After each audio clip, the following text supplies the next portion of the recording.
All right, so I got like a good news, bad news sort of situation. So the good news is I was looking through the estate sale website and I found a place that has an estate sale. They're selling records. They had pictures, some of their LPs and some of their singles. And one of the singles that they have a picture of is a rare, desirable mid-60s garage rock single by a group called the CHESSMEN on a minor label called Columbus Records from Nashville. And so when I first saw this, the estate sale was going to be on Saturday, Sunday. I was going to try to get there right when it started on Saturday, but it looked, and it's been switched. So now it's a Friday, Saturday, and because of work, I won't be able to go there on Friday.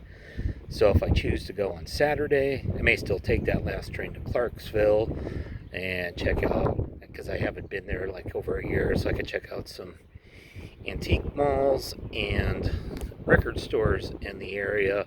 But the problem with having the rare garage rock single perfectly visible on the website is that other people besides me can also see it and look it up on Discogs and realize that it's a rare, valuable garage rock record they should buy. So if I do end up going, I'm not really expecting to get it, but we'll see. All right, so I'm there, so we're going to see if my records are there.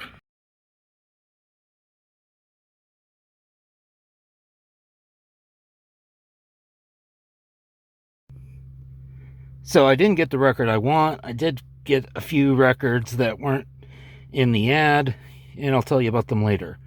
But no CHESSMEN. Okay, after not finding that CHESSMEN garage record at the estate sale, but finding a couple other things, I was planning on hitting a couple of antique stores in Clarksville, and on the way to one of them, I ran across this other antique store that I've literally did not know of the existence of, so we'll go in and check it out.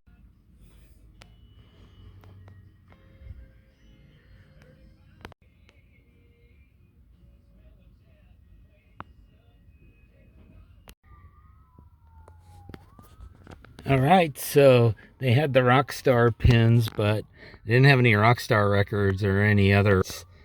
So I'm going to go back to where I was trying to go. All right, so I didn't make it to that antique store yet because I randomly came across a sign for another estate sale that I didn't know about.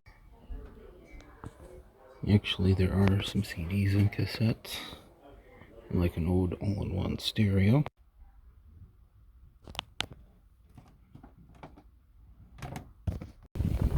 So I actually did find some CDs and cassettes. It was like big band comps and easy listening, nothing for me.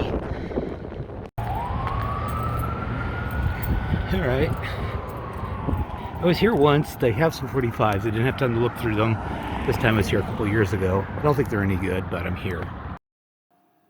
So I end up getting a bunch of 45s at that Madison Street antique store. It was sort of like the second coming of the crazy, chaotic, good antique store, because there's literally thousands of dirty, unsleeved, unsorted 45s, and I only made a small dent in them, so I'll have to visit again in the future. So what you're seeing here is a lot for old school in-person auction. So you do see up in the upper right hand corner there's a small stack of 45s. Just it looks like a common Columbia label from late 50s, early 60s on top. But then there are like these water damaged coverless records, and it was far enough away and it looked unpromising, and so I chose not to drive there. There's another estate coming up a week later, and this one's only 10 minutes from my house. And this sale has something for everyone. Vintage 45 records, vintage LPs. They didn't have any pictures of the 45s in the ad. The only LPs they showed are this Dean Martin and this Bill Anderson. And this sale starts on Thursday. I can't be there right at the beginning of it, but I'll try to hit it in the afternoon, and we'll see what happens there.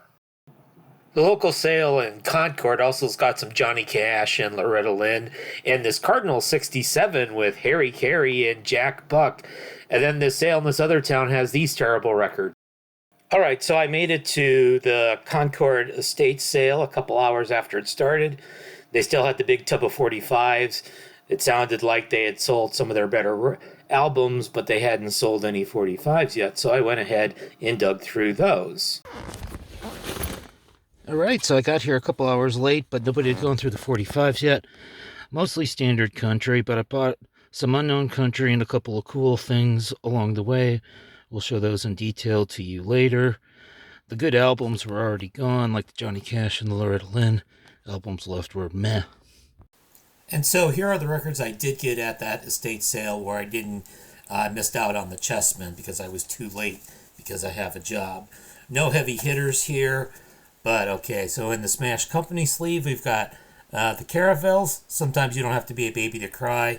This was one of the other records that was in the photo on the estate sales website. Then some ones that weren't in the photos that were somewhat interesting enough for me to buy. We've got Pretty Woman by Roy Orbison and the Candymen. London Records, this is a German pressing of it. There were some other, in the albums, there were a bunch of German Schlager records in there. Then we've got a Buddy Knox record from like 1957, Hula Love with Devil Woman on Roulettes. Percy Sledge on Atlantic, It Tears Me Up. Not sure why I got this one. This isn't as good as I thought it was going to be. The Bachelors with Happy Land. And then Neil Diamond, Sweet Caroline. I think I literally only bought this because it had a nice clean, and I really dig this uni company sleeve. And I did buy one album, so I now have Ima Sumac, Voice of the Extabay on 10-inch and 12-inch. I got the 12-inch version. And the 12-inch version actually has two albums on it because it also has the Voice of the Extabay on side 1, Inca Taki on side 2. So Les Baxter on one side and Moises Vivanco on the other side in the original capital sleeve with a word about high fidelity. And that's what it looks like. And when I was buying the records, I was talking with the lady running the estate sale, and I asked her if somebody else had been buying records, and she said, oh yeah, some guy came in and bought some 45s early on, and so I'm pretty sure that was the guy who got out there with the CHESSMEN. It'd be, obviously I will never know, but I wonder what else he got besides that, because most of the stuff wasn't in their pictures. There were many different garage rock bands called the CHESSMEN back in the 1960s. And I didn't get the one from Nashville at the estate sale, but I did eventually find the CHESSMEN at a local grocery store.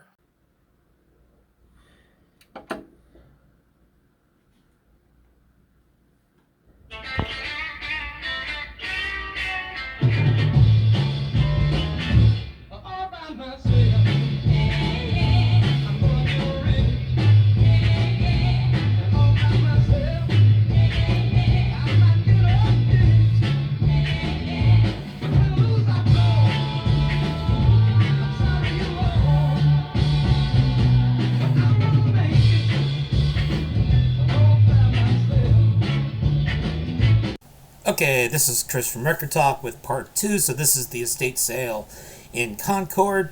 So the vintage 45 records, but none of them were pictured in the ad. I ended up getting 20 of them, paying $10 total, so 50 cents each, 2 for $1. I'll go through the common ones pretty quickly first, stuff that you would know. Pretty much everything there was from the 1960s. We got Beach Boys, Help Me Rhonda, Capitol Label. There was a Beatles there as well, but it was beat up, so I left it behind. Johnny Cash, Daddy Sang Bass, Columbia from 68, and then Johnny Cash, Sunday Morning Coming Down from 1970 with the custom sort of Johnny Cash label there. 3 different Elvis records, all from 1965. Do the Clam, Crying in the Chapel, which had been recorded back in 1960. And Wooden Heart, Puppet on a String on the other side. This sort of Latter-day Sun from 1969, 1 Minute Past Eternity. So Jerry Lee Lewis doing some country. One Starday record, Johnny Bond, Let It Be Me, and 10 Little Bottles. Probably the most valuable of the people I heard of. We got Gene Chandler, Rainbow on VJ, sold from 62 for $10. Median on Discogs. Supremes on Motown, You Keep Me Hanging On, 1966. Then we got some stacks, Otis and Carla, Otis Redding, and Carla Thomas, You Tell It Like It Is. And then I'll show you the stuff that I didn't know, and I didn't look up anything while I was there, so this is stuff I looked up after I got home, so we'll see if we got any killers in the bunch. So we got Hal Sims, When It's Springtime in Alaska. No, Hal Willis on Sims Records, not Hal Sims, Hal Willis. Country from 1965. Nashville Productions label, David C3, How Do I Win Your Heart? It's country. Couldn't find a date or couldn't find any value for it, so we don't really know. XL Records, bought it because XL Records, as you can see, if I can get it to focus, from Memphis, Tennessee. Ann Hodge, You're Welcome Back. And bam, bam, bam, 1966 Northern Soul. Discogs median $115. This is the killer. Trying to find information. This has appeared on several Northern Soul comps. Right now, if you want to buy it online, $150 and up, and all the copies seem to be in the UK. Barely any haves, lots of wants. She was a one and done.